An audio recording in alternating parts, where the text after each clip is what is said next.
ম্যাচটা স্পেশাল ছিল দু দলের জন্যই। চ্যাম্পিয়ন্স লিগে শেষ কবে শিরোপা জিতেছিল তা ভুলতে বসেছেন তাদের সমর্থকরা। বার্সেলোনার জন্য আক্ষেপটা যখন 10 বছরের, ইন্টারের অপেক্ষাটা তো আরও বড়। কিন্তু সব ছাপিয়ে সেমিফাইনালের প্রথম লেগের শুরুটা হলো বিশেষভাবে। পোপ ফ্রান্সিসের জন্য নীরবতা পালন অলিম্পিক লুইস কোম্পানিতে, যাতে যোগ দেন ক্লাব প্রেসিডেন্ট থেকে শুরু করে সমর্থকরা। ট্রিবিউট জানানো হয় ক্যাথলিকদের সর্বোচ্চ ধর্মগুরুকে। তবে ওইটুকুই ছিল সৌহার্দ্য। পরের গল্পটা প্রতিপক্ষকে ছিঁড়ে খুঁড়ে ফেলবার।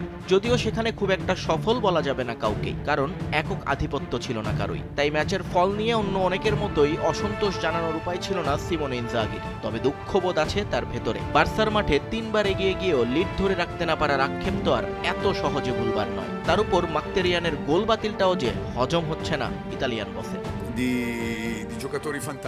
আমরা এই মুহূর্তে সবচেয়ে সুন্দর এবং আক্রমণাত্মক ফুটবল খেলছি, এটা নিয়ে অবশ্যই আমরা গর্বিত। কিন্তু কিছুটা হতাশাও আছে, কারণ বারবার এগিয়ে গিয়ে গোল হজম করাটা কারোরই ভালো লাগার কথা না। তবে আমি পরের লেগ নিয়ে আশাবাদী। এখনই শুনেছি ৭৫,০০০ টিকিট বিক্রি হয়ে গেছে। আশা করি বার্সেলোনার জন্য সান সিরো চমক নিয়ে অপেক্ষা করবে। ইতালিয়ানরা যখন আক্ষেপে পড়ছে, হ্যান্সি ফ্লিক তখন স্বস্তির নিঃশ্বাস ফেলছেন। ঘরের মাঠে পয়েন্ট হারালেও মোটের উপর যে বেঁচে গেছেন সেটা ভালোই জানা জার্মান বসের। ইয়ামাল, রাফিনিয়া, তোরেসদের প্রশংসা করলেও দলের ডিফেন্স লাইন নিয়ে চিন্তিত বার্সা কোচ।